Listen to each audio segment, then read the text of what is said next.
Hello guys, welcome to a new video of my channel Pre-Med Next. Today we're going to be exploring, or we're going to be looking over chapter 6, question 21. Today we're going to be going over, so it's going to be a quick review of some topics we should already know by organic chemistry, so this video shouldn't be too long. We're not going to go too in depth in the topics. If you want me to go more in depth in these topics, because you're maybe like I need a refresh or on like Chem 2, let me know down in the comments which topic you need me to go more over. Right, so we're gonna go over energy diagrams, two-step reactions, equilibrium constants, Gibbs free energy, transition states which are new, intermediates, and well, we already know delta G. Well, delta G, right? So draw energy diagram. Energy diagrams, they look like this. This is going to be a really cool transition. Watch. I hope Jesus of the future who is editing this put a really cool transition. Anyways, I hope you can see. So, some key concept. I know that by this time we know what a reactant in a product is, but just going back, just in case. So, reactants are on this side, products are going to be in this side. Reactants are the two things that are reacting together to form a product, right? So, the three types of energy diagrams that we want to have in this class of problems will be these three. What does the energy diagram shows? The energy diagram shows the change in energy during the reaction process. So we're going to have one that we started with more energy in the we started with some energy in the with more energy in the reactants, and we ended with less energy in the product.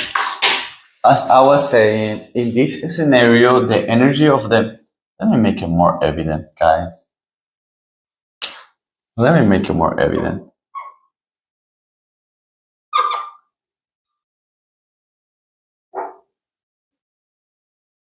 In this scenario, the reactants have more energy than the products. What does that mean? It means that the energy is being expelled throughout the reaction, right? Probably to its surroundings. So let's go back to Gibbs free energy. We're going to look more, but we're going to look more into this in a bit. But remember, the delta, the negative is exergonic.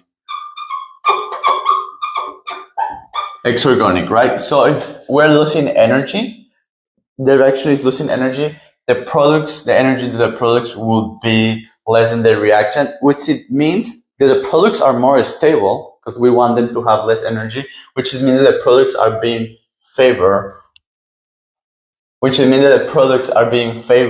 So this one will be an exergonic reaction, right?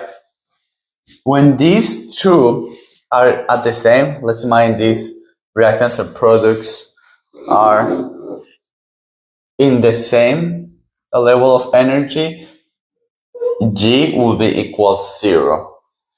When the reactants, they start really low energy and they gain energy, they intake energy, and the products finish with more energy than the reactants, which started. It's called endothermic, and the delta G is going to be positive. So these are going to be the three energy diagrams, right? Energy to reaction process. And these are going to be the three energy diagrams that we're going to be looking for now. I think visually this is really easy to understand. This is a one-step. We don't have nothing weird here. This is like a one-step reaction, and it's like one mechanical motion. You see? So, my objective is to throw the marker across the room. I cross the marker across the room in one motion. That's like a single step, right?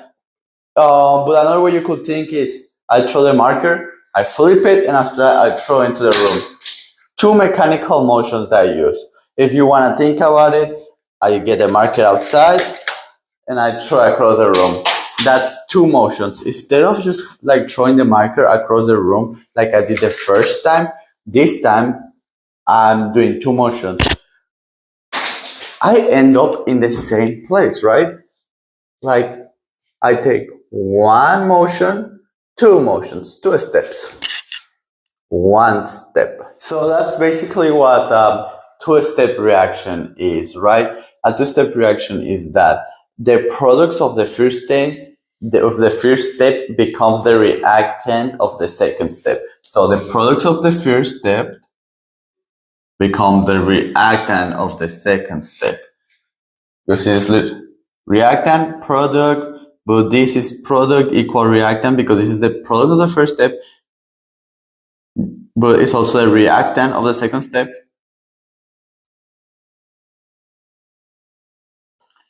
And in this here, what's this called? This is called intermediate.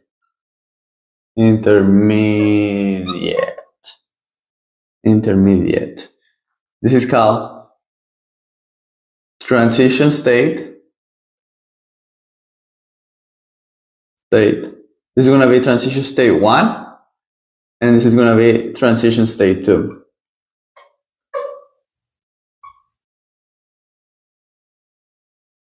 TS2.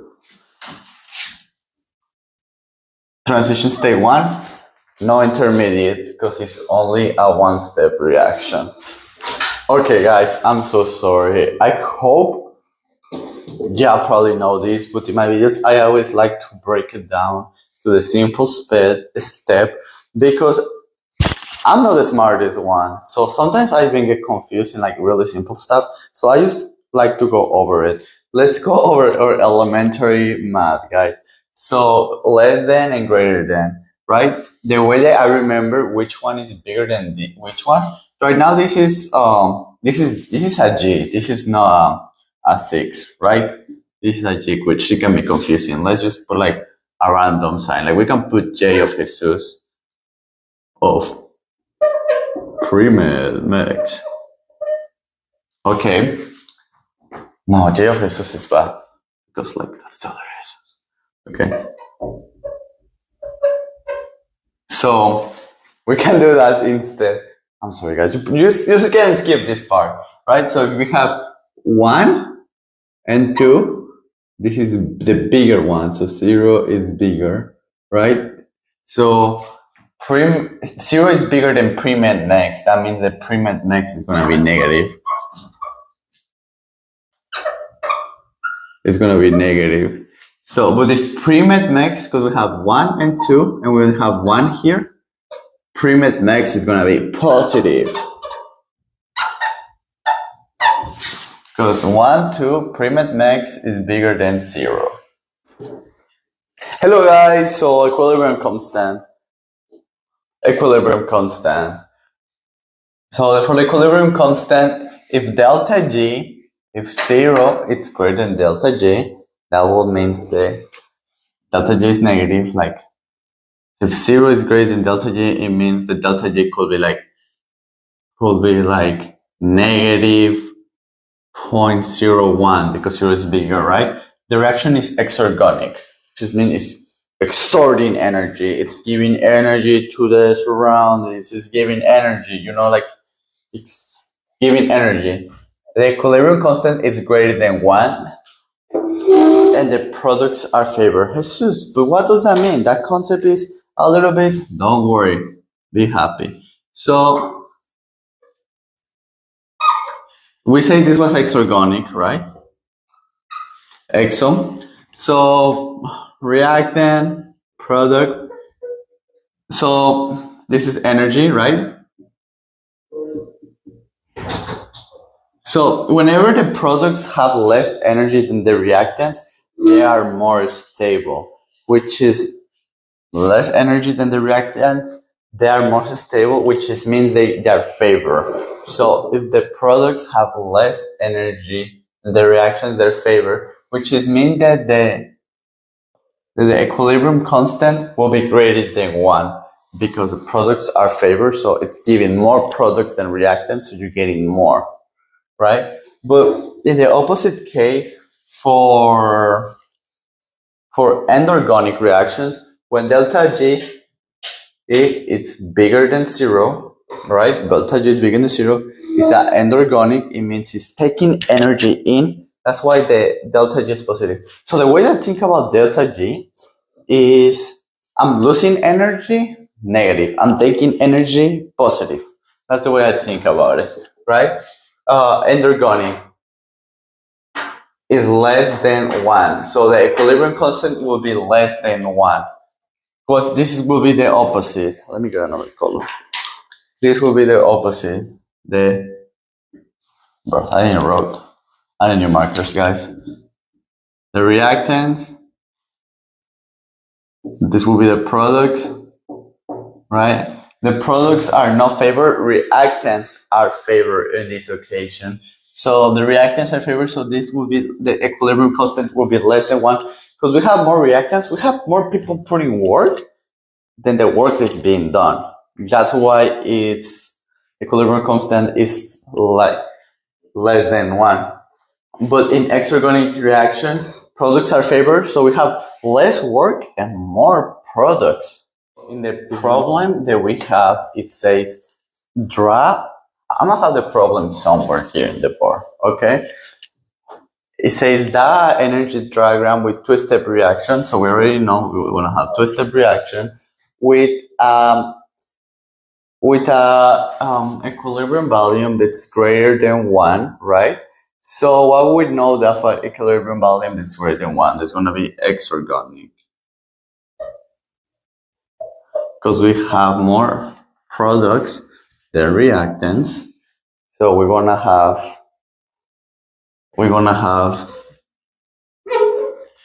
two-step reaction. It's going to be the transition state 1. This is going to be the transition state 2. This is going to be our intermediate. It says label the overall G. The overall G, it's going to be negative, right?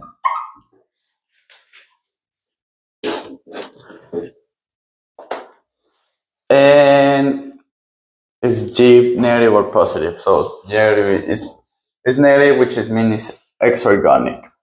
Well, guys, this is all for today. Thank you for your attention and have a great day.